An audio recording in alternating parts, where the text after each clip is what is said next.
Well, welcome everybody. I'm John Sarver. As many of you know, I'm on the board of GLREA. And in case I forget to mention it later, we are going to be skipping the next two Thursdays because of the holidays, and we'll start up again in January.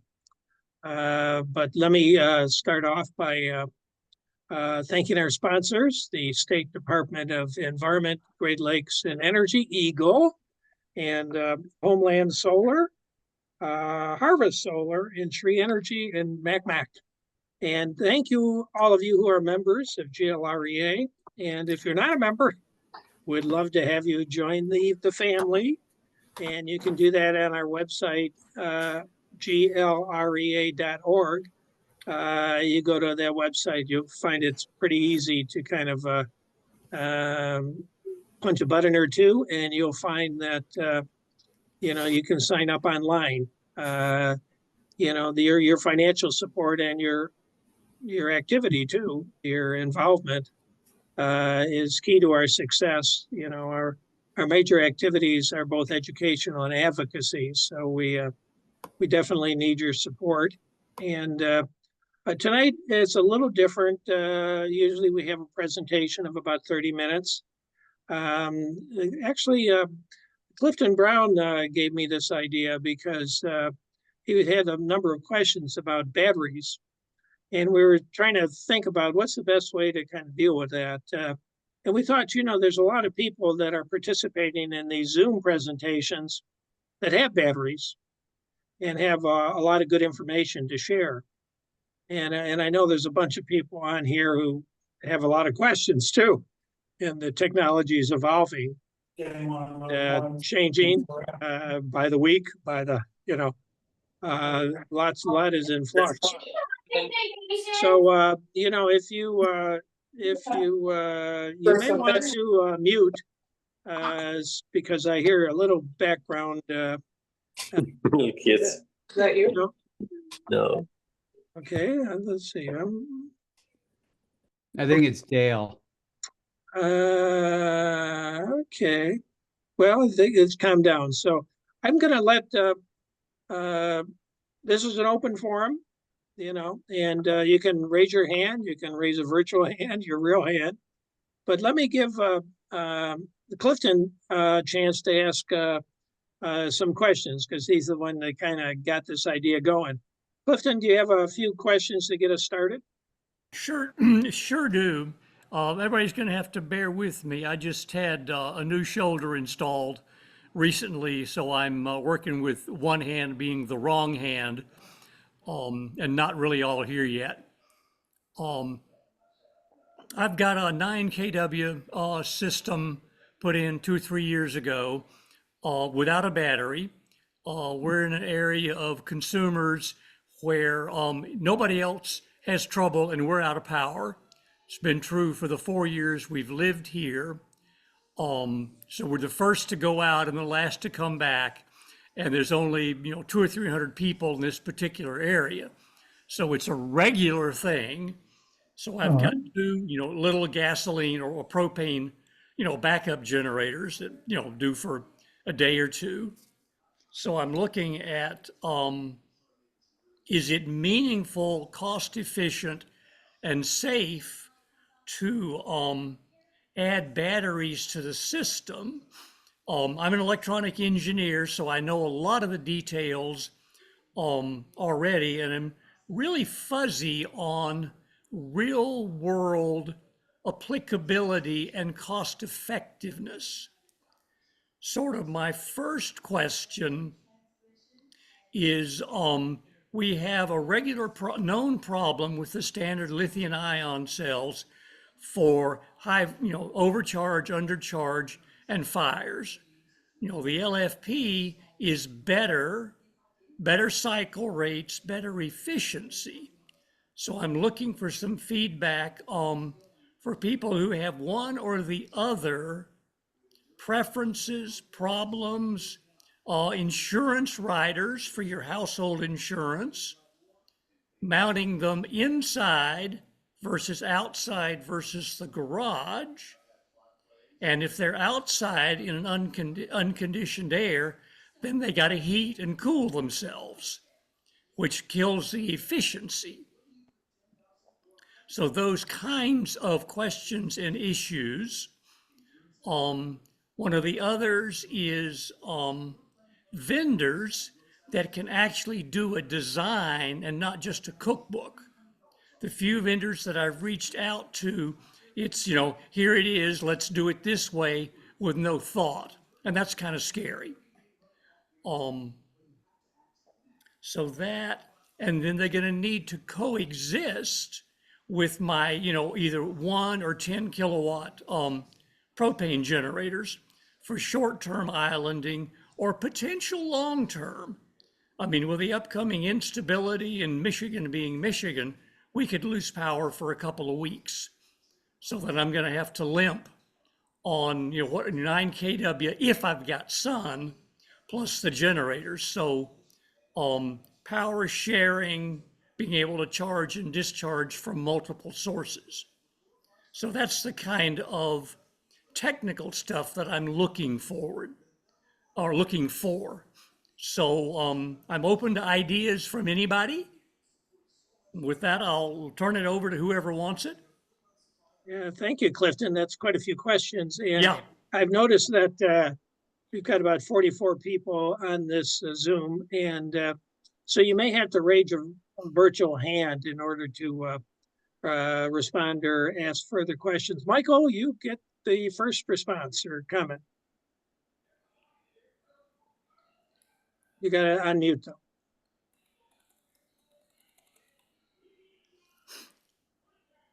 You hear me now? Yep, go ahead. I have a 9.6 kilowatt system that I'm very happy with. And I had the system installed without a battery. And then afterwards, I added a battery.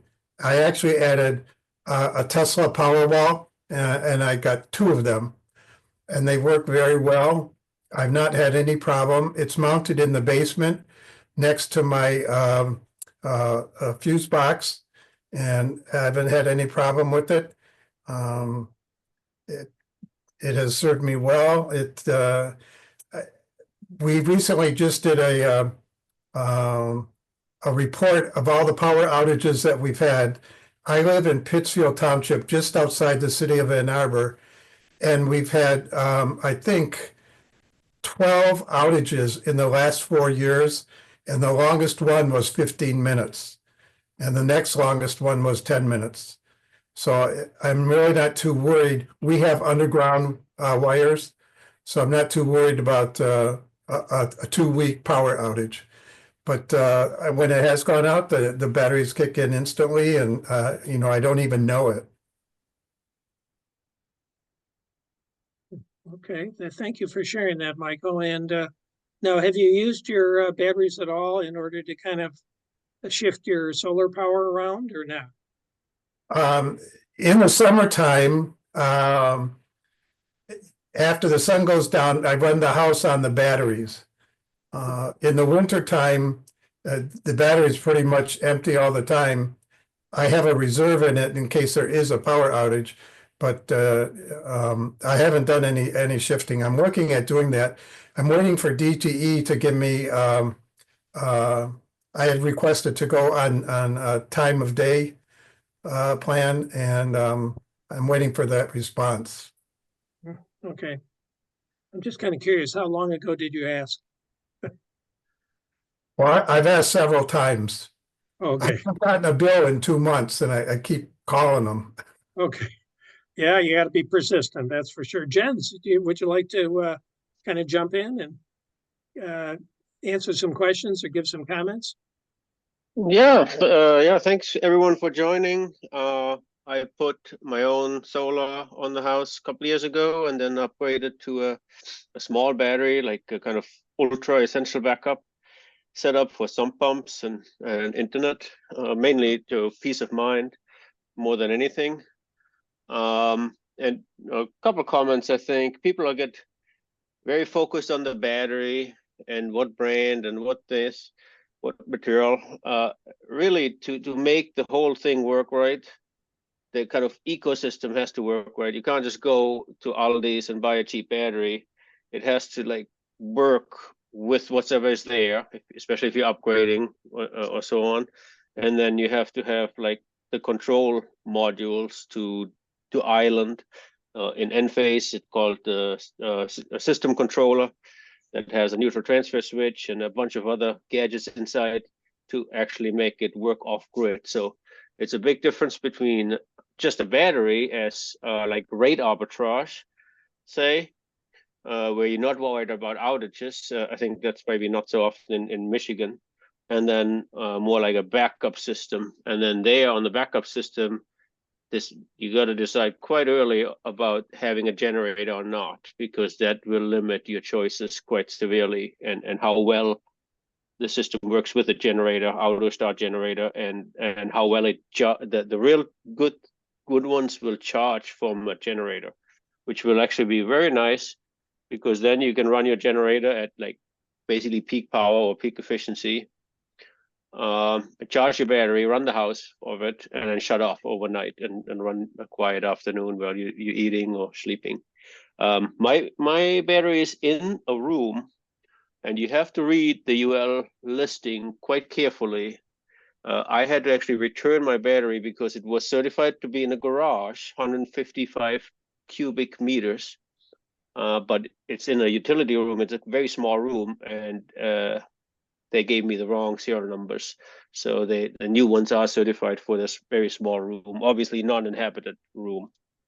I'll shut up here, but there's a bunch of technical stuff, of course, we could dive into it. But yeah, look at it as a system from the get-go, and make a plan what it looks like, make a wish list what you all want, and then kind of decide what you can afford, I guess. Hey, Jens, could you elaborate a little more? It sounds like if you have a battery in your garage versus a battery in a small room, there's some distinctions, issues with it had to do with the basically the fire rating certification. Okay. Because if not that they would, but if they would be exposed to fire, and then they would emit some gases that are the way I understood it. I'm not a fire marshal nor a battery expert, but the way I read the details was there's so much of the gas is allowed per volume in the room. So if you have a big room like a garage, double wide garage, it's like dispersed enough that it's not as harmful.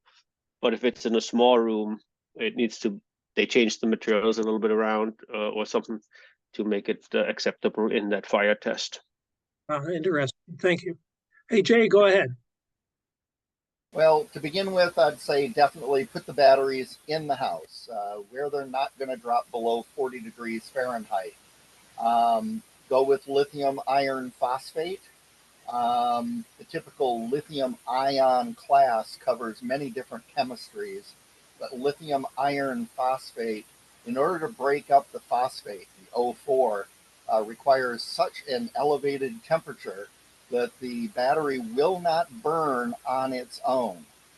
It cannot break up the O4 into a pair of O2s unless it had external heat being added to it, like from a blowtorch. And you can find some good YouTube videos of you take the blowtorch away and the battery goes out. The recommendation is typically to be able to run completely off battery for 3 full days without any other solar or grid or generator input. It's just sort of a rule of thumb. If you can run for 3 days on battery, you can make it through most outages. However, when the power comes back on or you fire your generator back up, all of a sudden you've got some batteries that are going to want to draw a lot of power, and being lithium ion, lithium iron, they're going to want a really fast charge rate where they can take that constant current charging.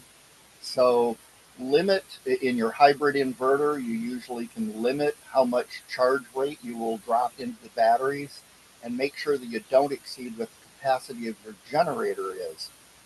In my case, I've got a 4 kW generator. So I limit my charge rate to a little over 3,000 watts.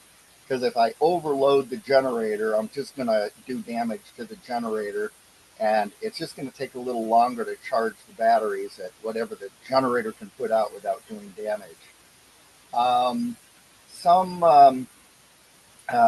something kind of new on the market in the last year or so are what are called charge inverters. Instead of having your inverter or hybrid inverter do the charging, you actually attach a charger directly to the 48-volt battery bank, and you run that directly off your generator. And in doing this, your inverter wants to see 60 hertz, and it doesn't want to see the generator fluctuate more than a couple of hertz up or down. The charge inverter doesn't care. So even if you have a really crappy low-end generator that bogs down and runs at 50 hertz or 55 hertz, the charge inverter isn't going to care. And again, the charge inverter lets you go and set what the maximum charge rate will be. In my particular case, I rewired most of the house to be hybrid. Most of my house is running on 12 volts DC off of a 1600 amp hour lithium iron phosphate battery bank. So things like my TV, my internet, my computers, my HDMI monitors, my security system, ceiling fans, my wife's CPAP, that sort of stuff, all runs off 12 volts. Takes an enormous load off of the inverter.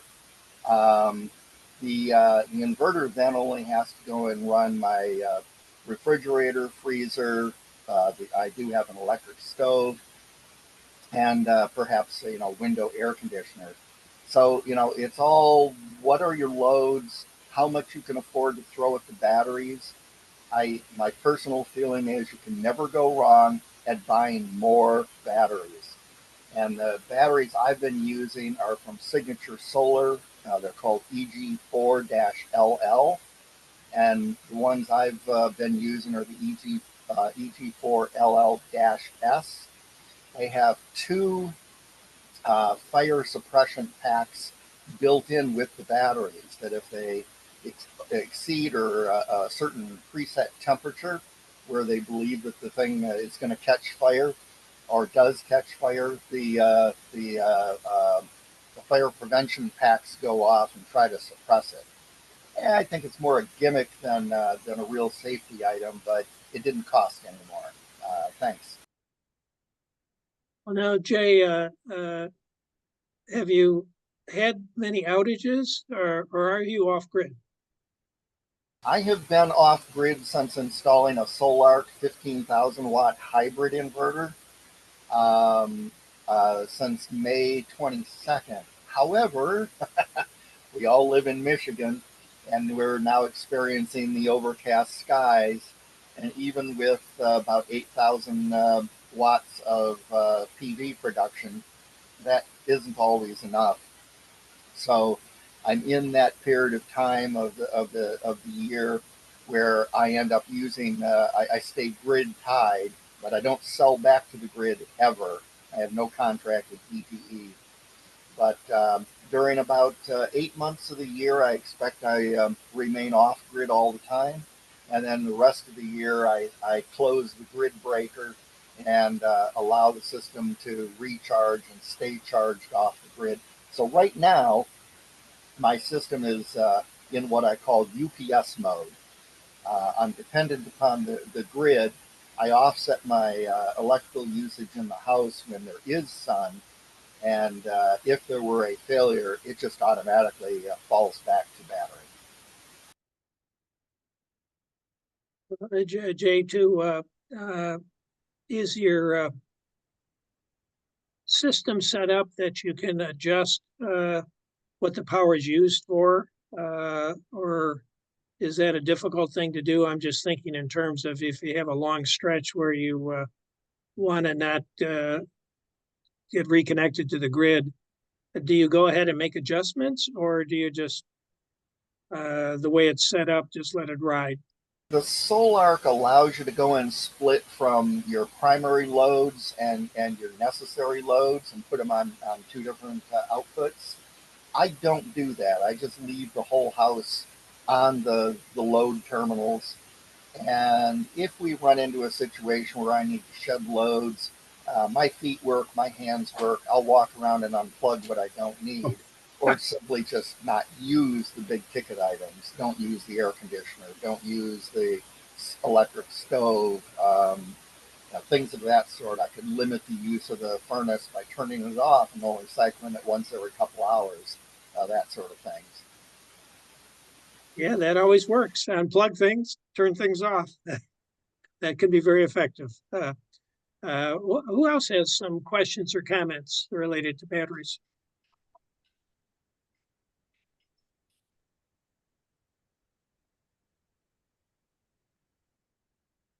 John, there's a few questions in the chat that you may want to bring up. Okay.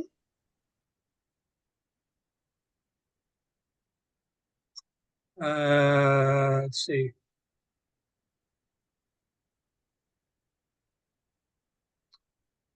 It says in Michigan now, batteries can only be installed inside a separate fireproof room or in a garage that has drywall or outside, leaving outside as the most reasonable location. Dale Klein comments that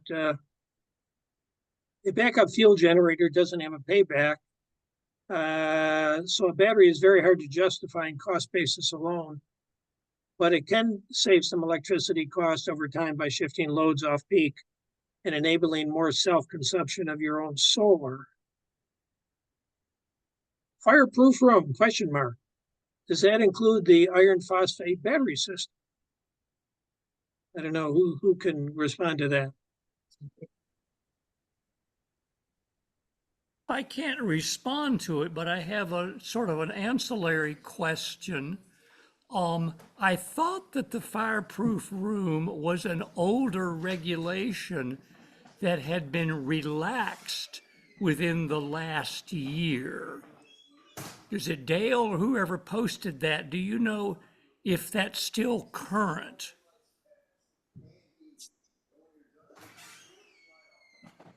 Anybody can answer that? I think it was Gwen that mentioned about the fireproof room.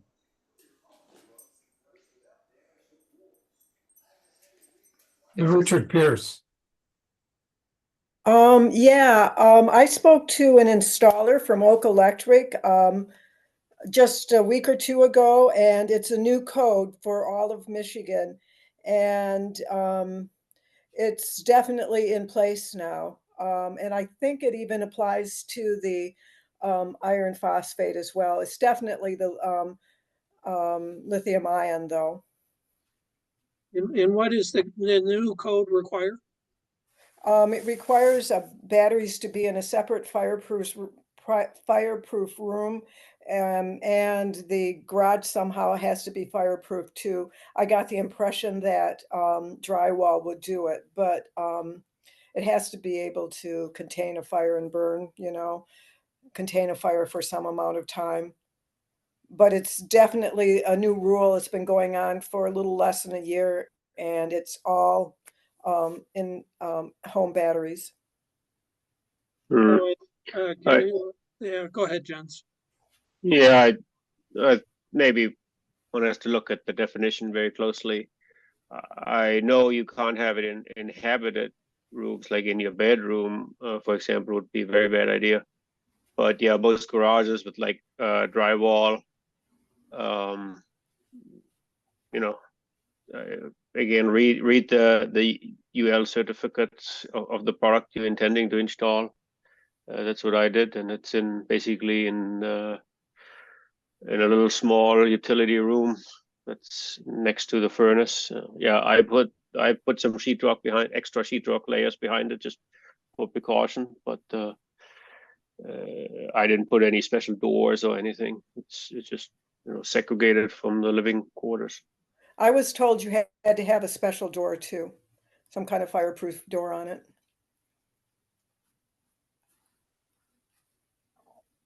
Maybe I slipped my installer in before the code changed then.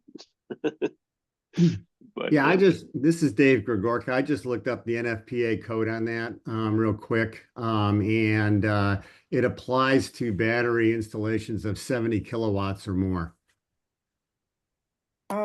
I was told, well, I don't know what ours would be. Tesla Powerwall required one. It's NFPA 855 code. Okay. Here's Yeah, Rob that would Chapman's be- got a question for Jay. Sorry if you've already said it. I'm late to the meeting. What is your solar arrays capacity and how much battery storage capacity? Question for you, Jay. Yeah, I had to jump back to my chair. My battery capacity at the moment is only 10 kWh, but that's because when I bought the Solark, I wanted to start small and build up. And I'm taking part of my retirement funding and moving that over to cash so that I can go and add, triple that size and bring it up to 30, which will get me through 3 days with no sun, no generator, and light duty of a window air conditioner. You know, there's been a lot of questions and comments about the fire issue. I wonder, has anybody heard of a battery fire in a home in Michigan? I haven't heard of an incident yet. I know I've read about battery fires at manufacturing plants in other states, and there's some issues with batteries in some electric vehicles, I guess, and but has anybody actually heard of a battery fire that occurred in a home in Michigan? Go ahead, Jay. LG out of Holland, Michigan, manufactures a lot of lithium ion batteries, wall mounted for solar use, and got them certified for indoor use. They ended up with a recall. This was about 3 years ago. They ended up with a recall because there were just a handful, 4 or 5 home fires because the batteries had caught fire. As it happened, the ones that caught fire were the ones that were mounted outdoors. They were mounted on the outside of the house. Doesn't matter if the thing's mounted inside a wall, in a garage, or on the outside wall, the house is going to burn. So, but the thing was, is they caught fire because they were mounted on the outside of the house in the sun. So here you've got a battery pack that you're charging. It reaches a certain temperature where the lithium ion can ignite, and it does it much sooner if the thing is sitting there with the sun beating down on it in the summertime. So they only had a few of them burn, but what they did do is that in the recall, they changed the firmware so that the BMS would turn off the charging function if the temperature reached a certain temp. And that was much lower than it normally would have been out of the factory. So they addressed it by adding a layer of protection by turning off the charging if the battery was hot, which is kind of counterproductive because during the day when you've got sunlight, sun is shining on the battery, it gets hot, the BMS under the new firmware turns it off, you don't get your batteries charged, and then when it cools off after the sun's gone down, then it says, okay, I'm ready to go and charge some more, but there's no sunlight. So keep the batteries out of the sun. Don't mount them to the house if you're worried about a fire, but if they're lithium iron phosphate, as I said, the phosphate won't break down into a pair of O2 molecules, so it is not self-oxygenating and doesn't accelerate the fire. Much, much safer. But again, the LG batteries, there were only a handful of them, 4 or 5 nationwide. Okay, hey, thank you for that. I hadn't heard that history. And you did a good explanation for the specifics. Go ahead, Dale. So I'll add to that. The LG batteries, the home batteries that were recalled, I think those were the first generation of LG home storage batteries. And my relatively limited understanding is that those are LG made the same cells that were in the Chevy Bolt and the Opel Ampera, which was recalled sometime in the last few years for products for vehicles and home batteries that were made sometime up to like 2020. For lithium batteries, there's lots of different failure modes, and one of them is, did they get manufactured correctly? And the cell tabs and how they get put together, it's a whole bunch of little layers, and it's kind of precise to do it correctly. And so they found, and I think it's the same cells, basically the same manufacturing process in the Bolt and the early LG packs that had this issue where they would, I think they would short out individual cells, and that causes the cell to overheat and catch on fire. That's just one failure mode. Another failure mode of the lithium ion batteries that people, they might be called NMC for nickel metal or nickel magnesium cobalt maybe. So these are cells like the LGs, the earlier Tesla cylindrical cells, and those are in some ways almost worse because they're contained in this little cylindrical cell. So when they get too hot, they explode. The pouch cells like the Bolt and the LG home batteries, they're pouch cells, they're flat. And if they start to get hot, they'll expand. And when they expand, that limits the contact of all the stuff inside and kind of slows down the reaction. So that's good, actually. So I've been looking recently, I got a new battery inverter that is compatible with some of the LG batteries. And so that first generation was recalled. The second generation, which is, I think, also now out of production, those are produced from like 21 to 22 or 3 maybe. The ones that are being sold now are all another third and fourth generation, and there hasn't been any recalls for any of those. Regardless of all that, that kind of chemistry you don't want in your bedroom. You probably don't want in the main part of your house, just because if something goes wrong, they're more reactive. The lithium iron phosphate is much less reactive, and you probably don't want to sleep with that in your bedroom either, but it's not, it'll heat up and they'll puff up and they'll expand and they'll be done if something goes wrong, but they won't combust into a fireball. Like the worst ones would be the cylindrical NMC cells, because they're contained physically, and when they get hot, they just virtually explode. So I would not worry too much about any of the commercial batteries that you would have an installer put in your house. I would worry or be concerned, be very careful if you make your own stuff and put it in your bedroom. That's the worst. Make your own stuff, keep it in the garage. That's probably fine, as long as it's got reasonable controls on it and stuff. So, and the concerns about exactly where it can be mounted and stuff.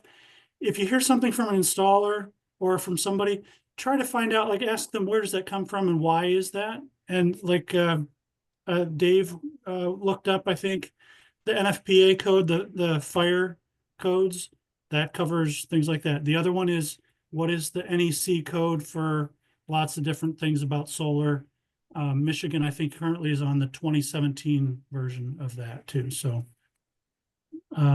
anyway, ask more questions like that and like find out where someone's concern or requirement really comes from before you know, to understand it more, I guess. Dale, wouldn't an installer, don't you have to get a permit from the local city to install a battery system? Well, I mean, yeah, if you would have to pull a permit, and then the local AHJ, you know, the electrical inspector or the building inspector is going to come and inspect the job afterwards. So, And they'll have like- different, they're probably following whatever the NFPA is or the NEC code for electrical stuff.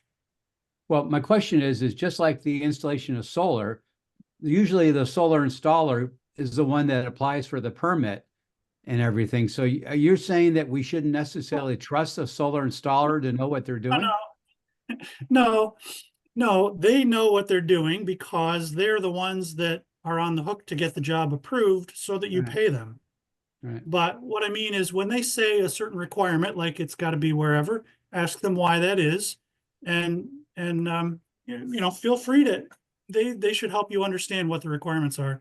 And like other people are said, you can have batteries in your garage, yes. I don't know if there's a requirement currently or has been that you can't put them in your bedroom, but that's just a bad idea. In the other part of your house, like in the main living area, like you might have a closet or something that might be a good place for them if you don't have a better place. I don't know. I'd have to read the codes and find out. My batteries are in the garage. It's the other end of the house from the bedrooms. There's sheetrock. I wouldn't want to fire out there, but nobody's gonna die, probably. There's an electric car in the garage also, 2 electric cars in the garage. So, garage is fine. And it doesn't get totally cold or totally hot like outside. Outside is not such a great idea. Thank you, Dale. Jens, go ahead. Yeah, so one thing, if you put them in the garage, you want to kind of think where to put them. So if you have like a student driver or something, so you want to maybe put some barriers in front of it or put them on the side or something, so you don't drive the car into it, because that will harm them, and there's no warranty for it either. But yeah, often when somebody comes out, you know, they're the salespeople. They know numbers. They know how to sell. If you start asking very technical questions, they might not know the answers. They don't have to, but they can go back to the engineering team and get you the answers. So you know, everyone in an organization will have their job, and maybe the first person you talk to is not the deepest technical engineer. Or there, so I think it's That's safe all. to assume too, if you have teenagers, you should take special precautions on a number of things. But Dale, go ahead. You're I would muted. add to that what Jen said about talking to your installer. When I wasn't very familiar with all this stuff way back, and I got quotes from installers in 2011, and a number of them were very happy to talk to you about why and how everything works. And they would tell you, this is what we're planning to install, and then I could go and look and learn more about it. Other guys were like, they wouldn't talk to me about details or tell me anything. They were just like, this is the way it's going to do. I'm going to do it this way, and that's it. And so right there, you kind of know who you, at least for me, who you want to work with. And an installer, they know how to do everything if they've done a lot of them. Back then, maybe some of the guys that I got quotes from hadn't done very many.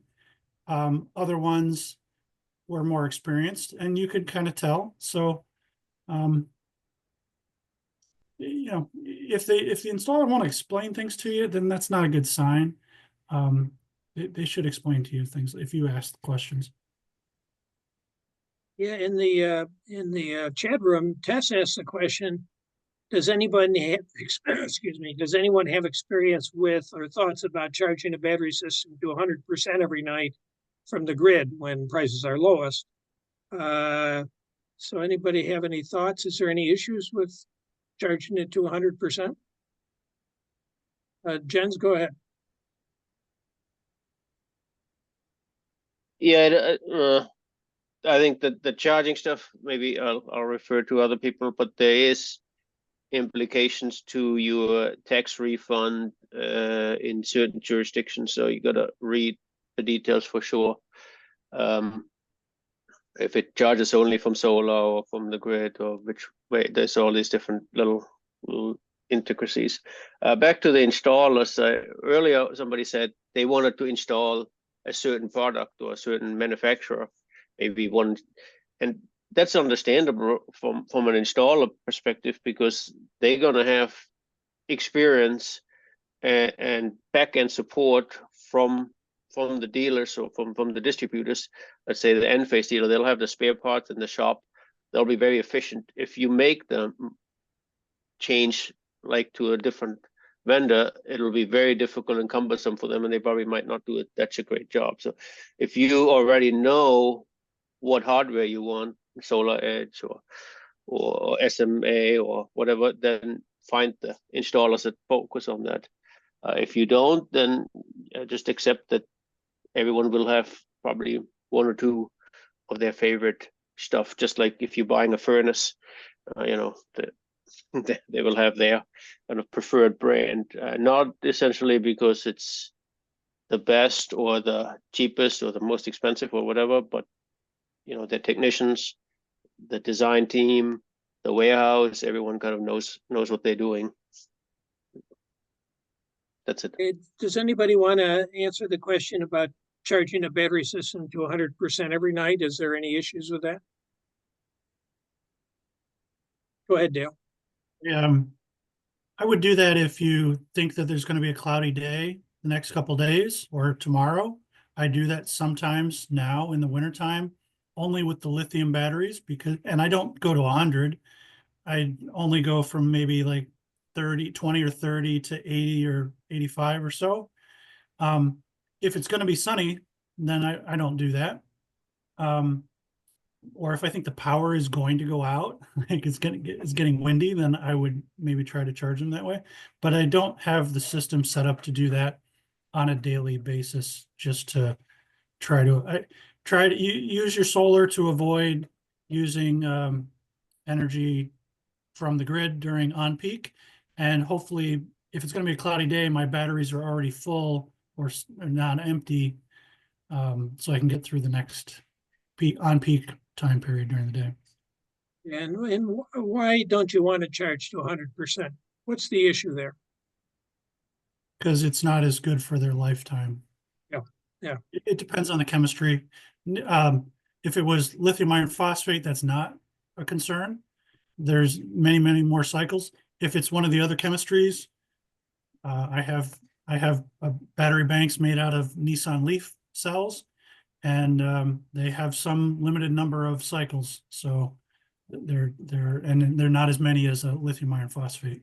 Lithium iron phosphate would be the better choice for home storage if it's choice. Of course, it's the same issue with my Tesla, because it's recommended that I charge the Tesla normally to 80%, and if I'm going to take a long trip, then it's not a big deal to charge it to 100%. But like you mentioned, it has to do with the life of the batteries, which leads me to the question too: what kind of warranties do we have with different types of batteries?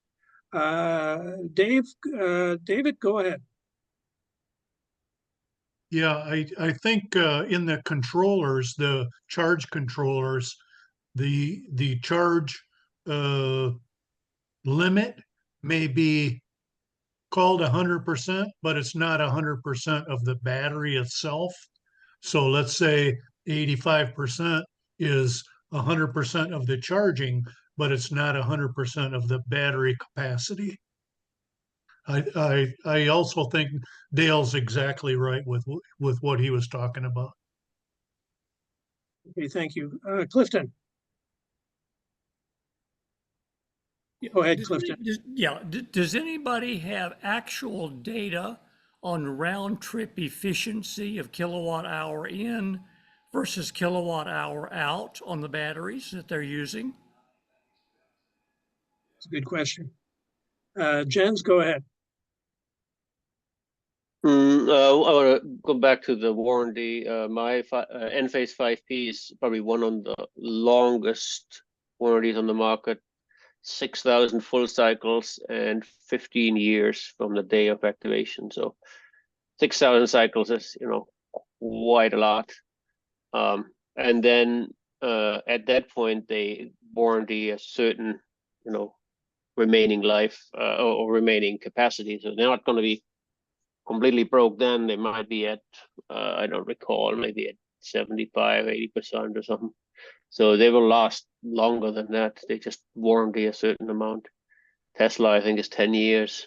Other ones, some smaller players probably have a little bit shorter warranty. I highly recommend, watch out for that stuff. And some of it needs to be installed by a certified installer to actually activate the warranty. That's a good point. Yeah. Okay, Clifton Brown, do you have another comment or question? You've still got your hand up. Yeah, I just haven't turned it down, sorry. Oh, okay. Clyde, go ahead.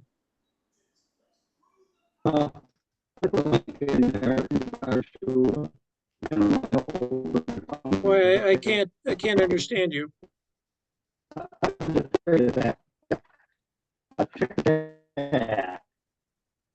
Yeah, you're kind of,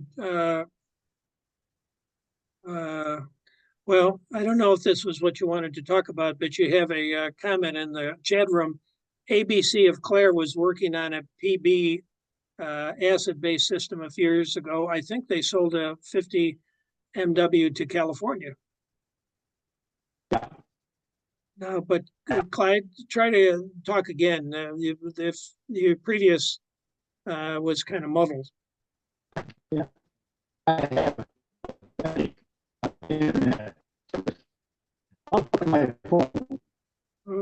You're not coming through very well. Why don't you put something in the chat room?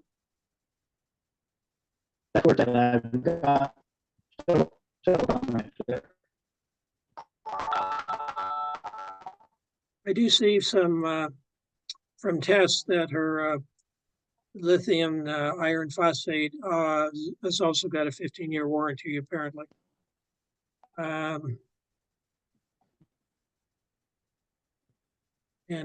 Okay. Other comments, questions?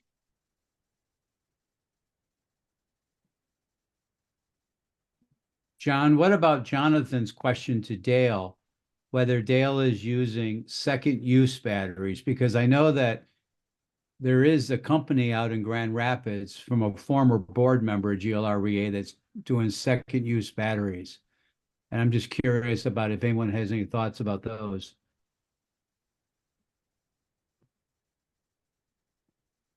Good question, good issue. So I'm kind of a do-it-yourselfer, maybe not your average customer, but the lithium batteries that I have in the garage are from the car that my dad bought and he gave to me when he couldn't drive anymore. And so that's 24 kilowatt hours worth. There's 10 kilowatt hours of it in electric lawnmower tractor, and then the rest is in a cabinet. And then there's another 6 or 8 or so worth from another Nissan Leaf newer generation battery pack. And I took that battery out of the car to put a bigger battery in the Nissan Leaf from a newer Nissan Leaf. And there's BMSs on all that, and it's controlled and temperature controlled and monitored, so I feel okay with it. And generally that chemistry is still NMC, but there haven't been too Dale, hold on. John, can you mute Clyde? Oh, okay. So anyway, it would be nice if those were lithium iron phosphate batteries, because they'd have longer life cycle. But at the time, in the past 3, 4, 5 years, that was a good option, at least to put it together myself. It's kind of a crazy system if you see a picture of it, but it's fun. Well, let me ask the question of, obviously lithium ion has been around for a while, and lithium iron phosphate. Are there other chemistries that are kind of on the horizon for home use?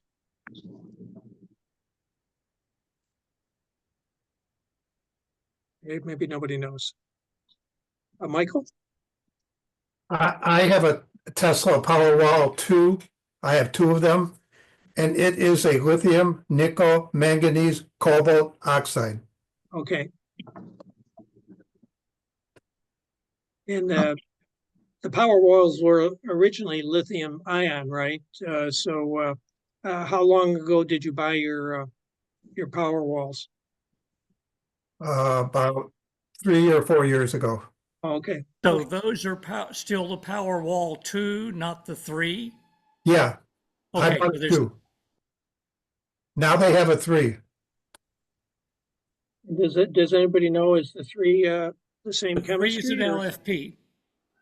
That's why I asked. The 3 is an LFP. Okay. I've tried to work around, John. Can you hear me? Yes, I can. Go ahead. Good job. I'm using the data service on my phone. Okay, we can the hear other you now. The other comments I had in the chat, I know a gentleman over in the Thumb area, Don Dunkley. He's been off grid for 35 years using golf cart batteries, and his website's there. He was at a meeting I was at, and the Advanced Battery Concepts up to Claire, I'd ask if there was anybody online from them. I was going to get a hold of them today. They use lead acid technology, and it's called bipolar. And I was at a meeting with the EIBC up there a few years ago, and they were developing a like that package they sold to California.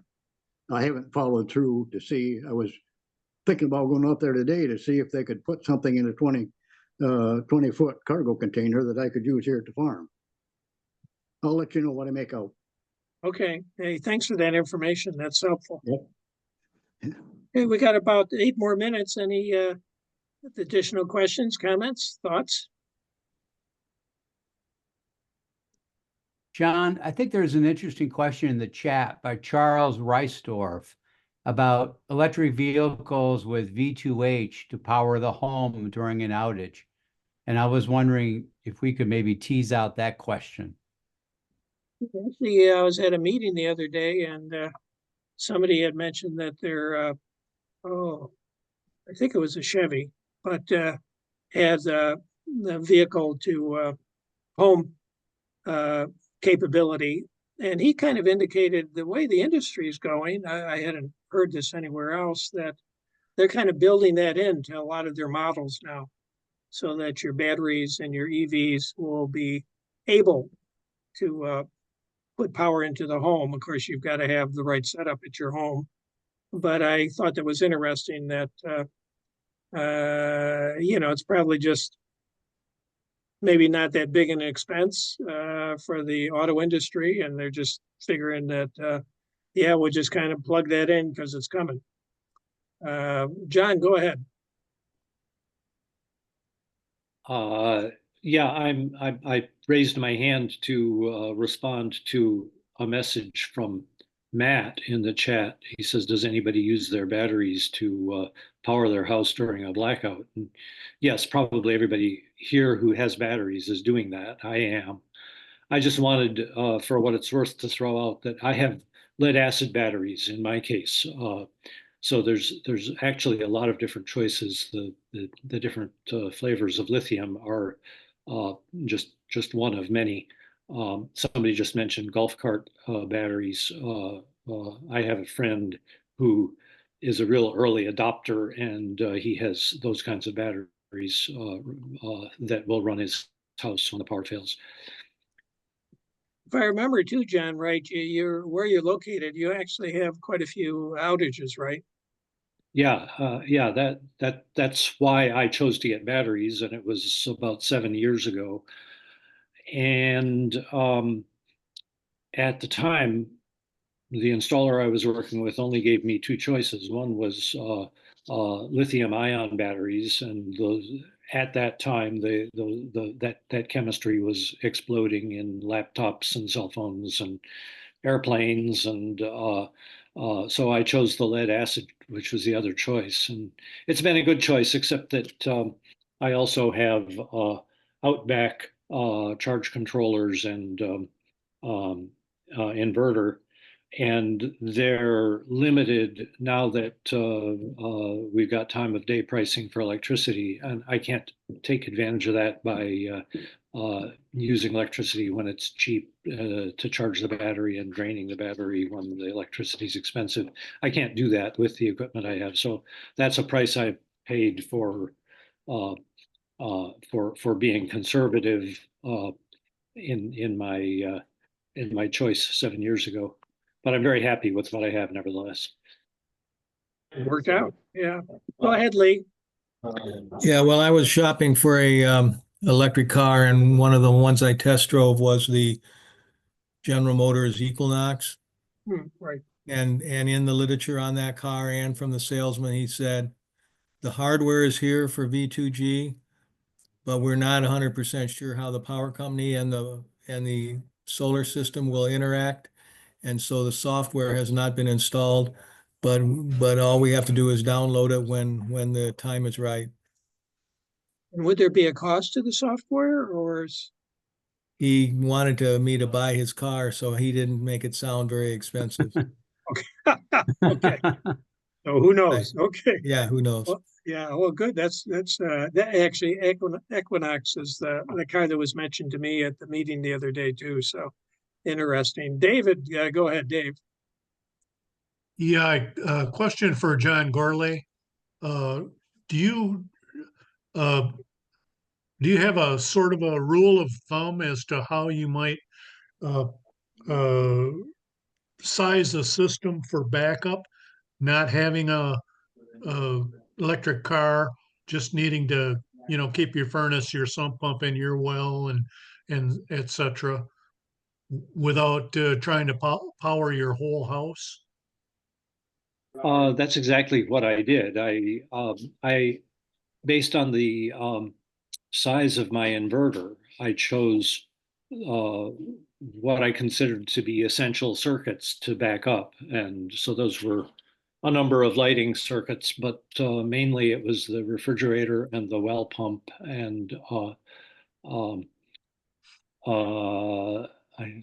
something slipping my mind. But basically, I ended up figuring out how much energy those things used on average during the year, and I chose a battery size a little bit less than 10 kilowatt hours to be able to run the house at least for 2 days without any sun and without any grid power, and it's worked. I've had many power failures where I live, and some of them have been lengthy, and never have the batteries run out. So your batteries just charge from the grid, or you have panels as well? Oh no, I have panels, and Okay. they charge from the panels. There's an option in my inverter to charge them from the grid, but I don't think I've ever used it except to prove that it works once. Gotcha. Thank you. Hey, John, when you have outages, are you getting checks from DTE because of the inconvenience? What was that, John? Well, when you have outages, are you getting checks from DTE to compensate you for the outage? Yes. We were out for 3 days, and I think I got $25 or something like that. Oh, good. Well, you did get. That's what's going to be my next question. So it's not. You can go to McDonald's or something, right? Go ahead, John. John Freeman. Well, I just have a question. The one solar company or one company that got brought up was Oak Electric, and they're GLREA members. So I was just wondering whether I shouldn't talk to Jeremy Zinn, and see whether we couldn't get Oak Electric to come on one of these solar stories and talk more about batteries, and I was just wondering if that'd be something of interest for people. That'd be a great idea. Yes. Yeah, he's really knowledgeable, so I think that'd be awesome. Okay. Because I think this has been a wonderful discussion. I think there's more that we can learn about this as well. So. And we're well. Here's Chuck. It's 8 o'clock, but let's give Chuck a opportunity to ask a question or make a comment. Go ahead, Chuck. I won't ask any questions. Too late to do that. I'd like to contribute too. I've been installing batteries and designing batteries for quite a while around the state of all sizes. So, and John, you know my background with doing community batteries. So, love to join in the conversation and talk about all scales of battery and what's coming, because flow batteries and solid state batteries are not too far out in the future, and we'll start seeing some of that bring value to the equation. Yeah, and I hope it's not a secret, but Chuck just got the job to run the Ann Arbor Sustainable Energy Utility. That's not a secret, right, Chuck? Not really running it per se. I'm the project manager for the moment. There will be a search for an executive director this coming year. Oh, okay. But you're you're getting it started. I'm the Little League coach. Yep. I like that description. Okay, well, it's after 8 o'clock. Hey, thank you everybody for participating, and yeah, we'll pursue this topic some more because I think there's a lot to be shared and a lot to be learned. So, like I said, we're not going to have any Zoom sessions the next 2 weeks because of the holidays, but hope you can join us in January and next year, and have great holidays. Enjoy the holidays, everybody. Everybody take care. Bye. Thank you.